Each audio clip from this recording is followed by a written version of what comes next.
A hi, good evening to all. எல்லாரும் எப்படி இருக்கீங்க? Race, there is no any race. ரேஸ்ன்னு ஒரு விஷயம் லைஃப்ல கிடையவே கிடையாது. உன்னை முந்துறேன், நீ என்ன முந்துறியான்னு பார்க்கலாம். உன்னை விட பெரியவன். யாருக்கு யார் ரேஸ்? எதுக்கு ரேஸ் பண்றீங்க? எனக்கு புரியவே இல்லை.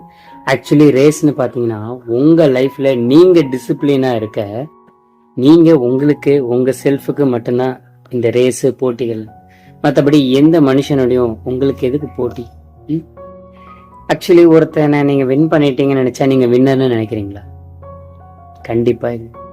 ஒருவேளை ஒருத்தன் உங்களை அடிச்சிட்டான், உங்களை ஜெயிச்சிட்டான் அப்படின்னா இட்ஸ் ஜஸ்ட் பிசிக்கல்.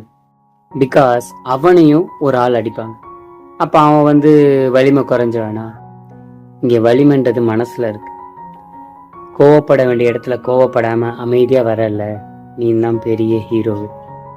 ஸோ இங்க யார் கூடயும் உன் லைஃப்ல ரேஸ்க்காகவோ ஒரு விஷயத்துக்காகவோ ஏதோ ஒரு விஷயம், ஒரு உயர்வுக்காக, பணத்துக்காக அப்படின்லாம் லைஃப்பை போராடி ரேஸ் பட்டு போட்டி போட வேண்டிய அவசியம். சந்தோஷமா உங்க லைஃப்பை, உங்களுக்கான லைஃப்ல உங்களுக்கு பிடிச்ச மாதிரி வாழணும். நீ பெரியவன், நான் பெரியவன், உன்னை விட நான் சூப்பர், என்னை விட நீ ஒன்றும் இல்லை அப்படின்றதெல்லாம் ஜஸ்ட் நீங்க உங்களை சாட்டிஸ்ஃபைட் பண்ணிக்கிறதுக்கான ஒரு விஷயம்தான். ஸோ இங்க யார் கூடயும் நீங்க போட்டி போட்டு மனசை கஷ்டப்படுத்திக்க வேணாம்.